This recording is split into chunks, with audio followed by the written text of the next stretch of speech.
आता यातल्या चकल्या मस्तपैकी सोडून घेऊया। हे बघा,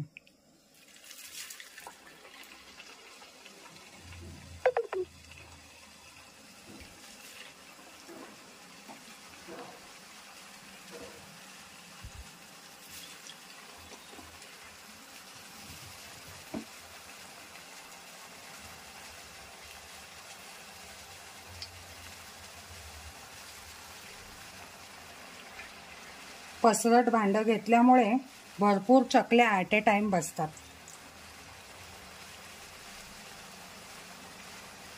तर मी ऑलरेडी ही कढई घेतलेलीच आहे।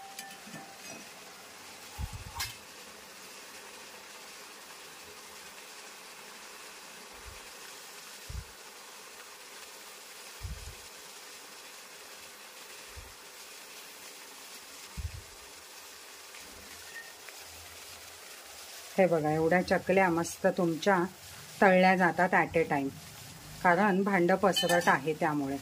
या मैत्रिणींनो चकल्या खायला। बरेच लोक यूट्यूबवर चकली अशी तोडून दाखवतात की कशी कुरकुरीत झाली आहे। तर मला जीवावर येत आहे, कारण आपण खूप मेहनतीने केलेलं असते। आणि ही बघा, मी थोडीशी तोडली आहे आणि तुम्हाला दाखवते। तेलकट नाही आहे अजिबात। माझी ही खासियत आहे, बिना तेलकटाच्या चकल्या करणं। तर रेसिपी पहा आणि आनंद घ्या। मस्त अशा चकल्या आपल्या तयार आहेत इथे, आणि अगदी छोटीशी रेसिपी आहे, बघा आणि आनंद घ्या। नमस्कार मैत्रिणींनो, इथे आपण 2 किलो तांदूळ घेतलेला आहे। थोडासा तिथे पॅनमध्ये आहे, अजून भाजते मी।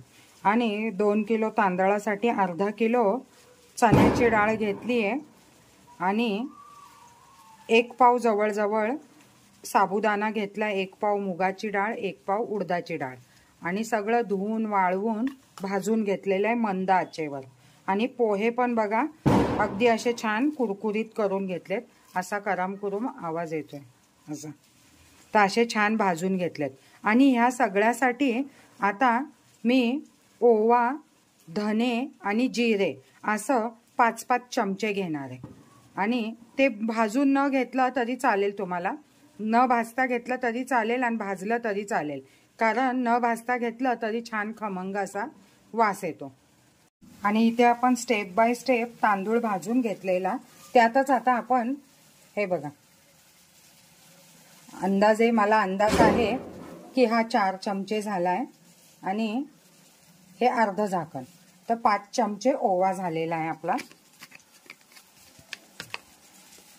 5 चमचे धने टाकायचे, आणि हे अर्धा। तर इथे छान असा खमंग याचा वास येणार आहे।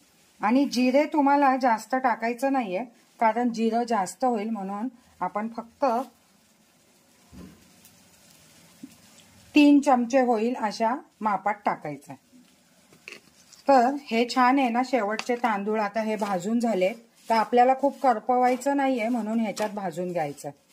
आणि खरं कारण जे आहे ते आपण घरीच दळण करणार आहे, घरघंटीवर मी तुम्हाला दाखवणार आहे की कशा प्रकारे चकलीचं होतंय ते।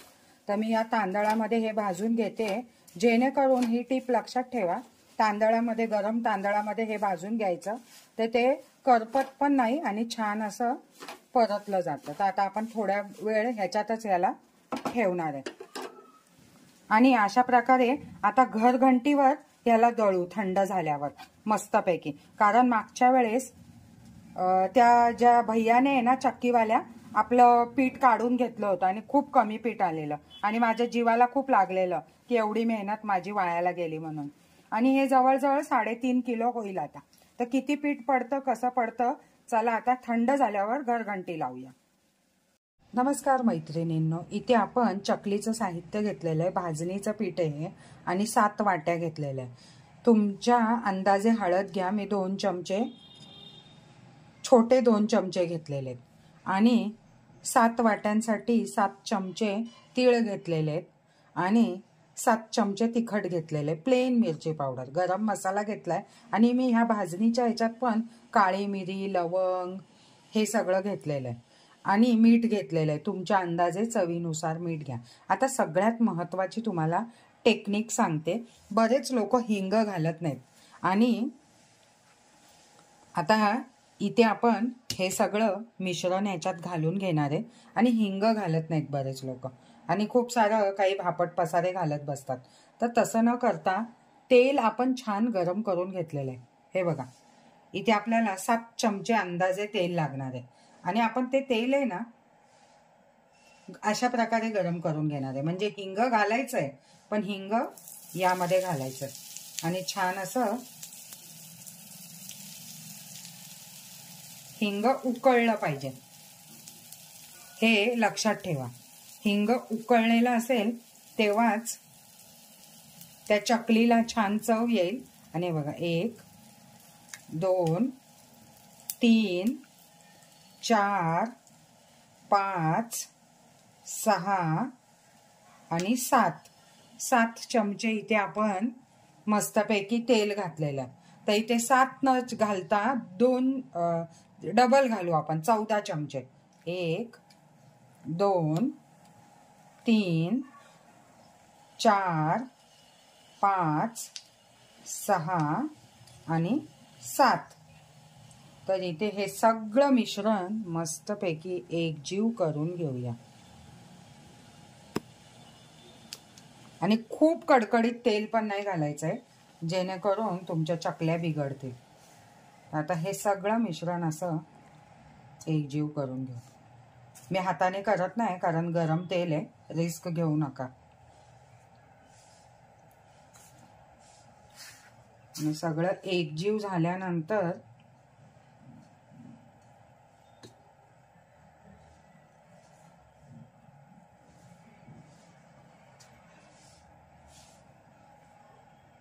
छान आपण कडकडीत तेलाचं हिंगाचं मोहन घालून घेतलेलं आहे. आणि इकडे आपण जवळजवळ 10 वाट्या पाणी गरम करायला ठेवलंय. तर हे पाणी आहे ना, छान असं कडकडीत पाणी त्या मिश्रणामध्ये घालून मस्तपैकी ते मिश्रण झाकून ठेवायचं. तेव्हा तुमच्या चकल्या खूप छान होणार आहेत. अगदी बाहेर भेटणाऱ्या ज्या खुसखुशीत चकल्या असतात ना, कमी तेल पिणाऱ्या, त्या चकल्या तुमच्या होतील. पीठ छान फुलून येईल. तर ह्या 2-3 टिप महत्वाच्या आहेत, त्या लक्षात ठेवा. की गरम पाणी वापरा, उकळतं पाणी, म्हणजे भाजणीचं पीठ छान फुलून येतं. आणि जसं मी हिंगाचं मोहन घातलं, तर हिंगाचं मोहन घाला. हिंगाचं मोहन घातल्याने पण छान तुमची चकली पोटाला बाधत नाही आणि हलकी फुलकी होते, पचायला हलकी. काही गोष्टी फार महत्वाच्या आहेत. इथे पाण्याला छान उकळ आलेली आहे, आता आपण घालून घेऊ. मस्तपैकी इथे आपण ह्या पिठाला हे तेल सगळीकडून लागलं पाहिजे असं छान चोळून घेऊ. आणि असा मुटका यायला लागला ना की समजायचं छान असं सगळीकडून तेल लागलेलं आहे म्हणून. तर दोन्ही हाताने इथे छान असं पिठाला मसाला आणि तेल चोळून घेऊया, जेणेकरून सगळ्या गाठी मोडल्या गेल्या पाहिजेत. आणि जेव्हा तुम्ही गरम पाणी घालाल तेव्हा पीठ छान ॲब्झॉर्ब करून घेईल आणि मळताना तुम्हाला सगळं पुन्हा जास्त कष्ट न घेता इझिली मळलं जाईल. तर हे बघा, अशा प्रकारे सगळा मसाला सगळं एकजीव करून घ्या. तुमच्याकडे जर मोठा फूड प्रोसेसर असेल तर त्यामध्ये पण तुम्ही करू शकता.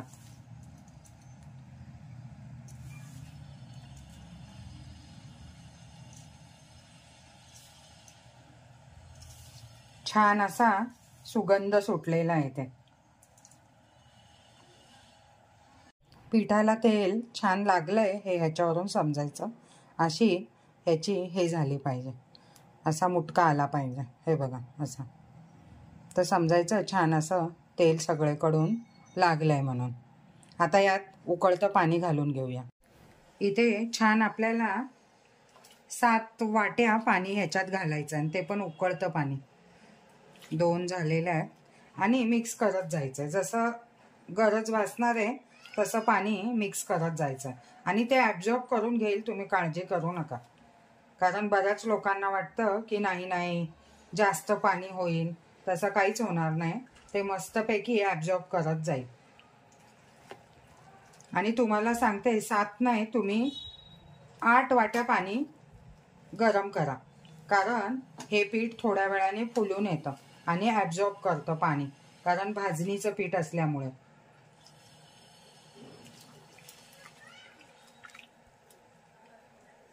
तुमच्याकडे मोठं भांडं असेल तर तुम्ही डायरेक्ट उकळत्या पाण्यात पण घालू शकता, पण उकळत्या पाण्यात एवढं मोठं पीठ हलवायची परत पंचायत होते. त्यामुळे आपला मी साधा सोपा हा उपाय केलेला आहे.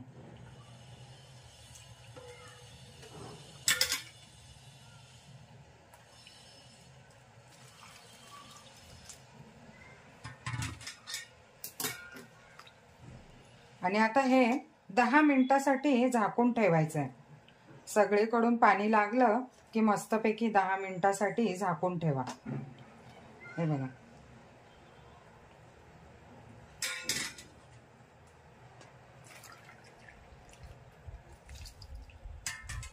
आणि हे पाणी छान ॲब्झॉर्ब करून घेईल याच्यात, तेव्हाच तुमच्या चकल्या छान अशा खुसखुशीत होतील. काही लोक सोडा वगैरे घालतात, त्याची काहीच गरज नाही आहे. मस्त चकल्या होण्यासाठी ही स्टेप फार महत्त्वाची आहे. भांडं थोडं मोठं घ्यायला पाहिजे होतं, पण आता आपल्याकडे मोठे भांडे वरून काढावे लागतील. आणि हे पीठ छान आपण 2 जागी करून मळून घेऊया. तर आता या स्टेजला आपण याला झाकून ठेवूया. अजून 1 वाटी पाणी घालूया.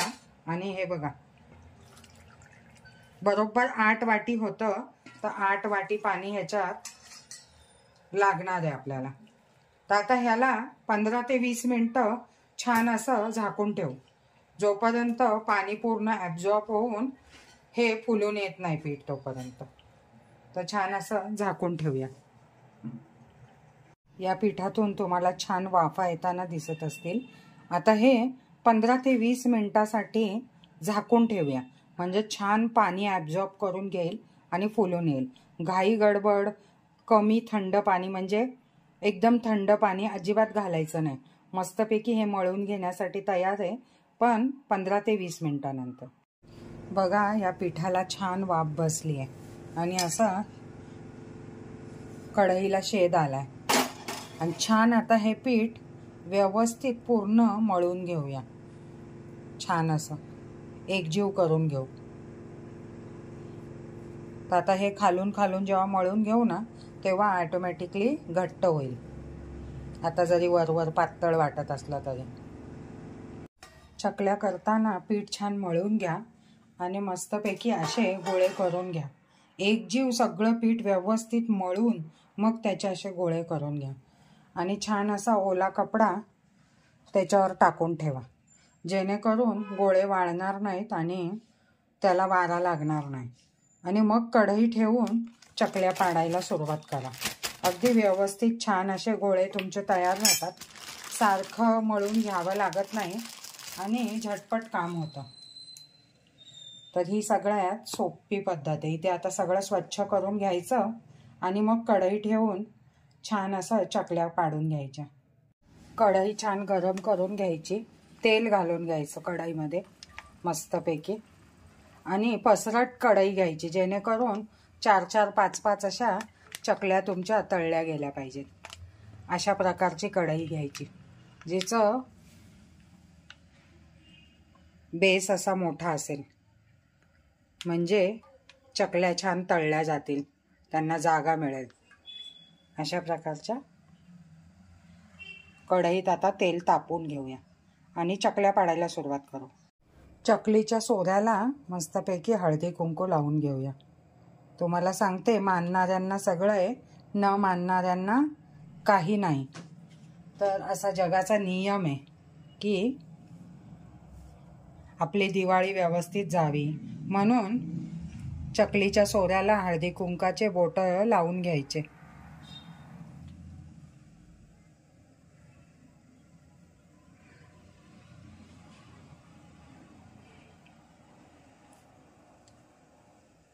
इथे कढईला पण लावून घेते मी.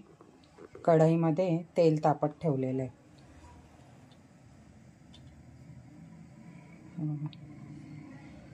ही माझी नेहमीची सवय आहे की तळणाचे पदार्थ करताना अशा प्रकारे हळदी कुंकू वाहून घ्यायचं. कारण यामुळे आपण महिनाभर आपण खाणारे, आले गेलेले लोक खाणारे आणि आपल्याला ही गोष्ट सुख देणार आहे. मस्तपैकी आपला सोऱ्या तयार आहे. घासून पुसूनच ठेवलेला होता. आपली सगळी तयारी, पूर्वतयारी आधीच झालेली असते, म्हणजे मला सवयच आहे. तेल लावून घेऊ आतमध्ये थोडंसं. जे तेल कढईत ठेवलं आहे तेच घेतलेलं आहे, कारण उष्ट तेल घेत नाही. जोपर्यंत आपण नैवेद्याच्या चकल्या काढून ठेवत नाही तोपर्यंत उष्टा वगैरे हात लावायचा नाही, जोपर्यंत नैवेद्याचं काढत नाही. तर इथे तेल लावून घेतलं. गोळे आपण करून ठेवलेत, मी तुम्हाला दाखवलेलेच, ते घालायचे मस्तपैकी. गोळे यासाठी करून ठेवायचे, सारखा हात खराब होत नाही आणि ओल्या कपड्याने छान असं हे करून घ्यायचं. आणि इथे बघा,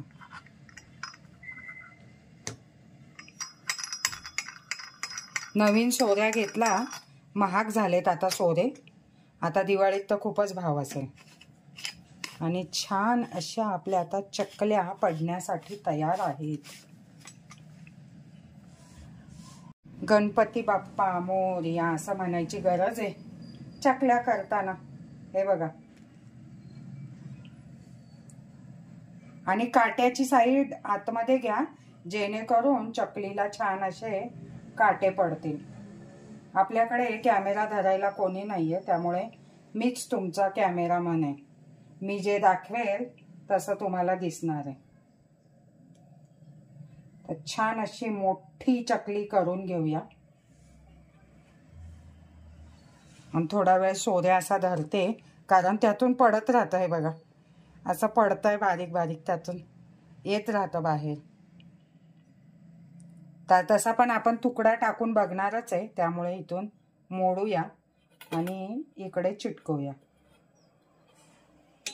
आणि बघू हा तुकडा आता हा तेल गरम झालंय का त्यासाठी वापरात येईल. कारण एक तुकडा टाकून बघितल्याशिवाय आपण करत नाही. तर असा मस्त आपल्या चकलीचा आकार झालेला आहे. आता बघू, अशा प्रकारे हात घेतल्यावर आपल्याला कळतंच तेल तापलंय की नाही. तेल तापलंय की नाही बघण्यासाठी एक तुकडा टाकून बघा, तुम्हाला कळेल की तेल तापलंय की नाही ते. कारण ही प्रोसेस फार महत्त्वाची आहे. आणि चकली तुटतीये, सुटतीये, काय होतंय का, ते फार महत्त्वाचं आहे हे पाहणं. मी मस्त प्लेटमध्ये चकल्या काढल्या आहेत.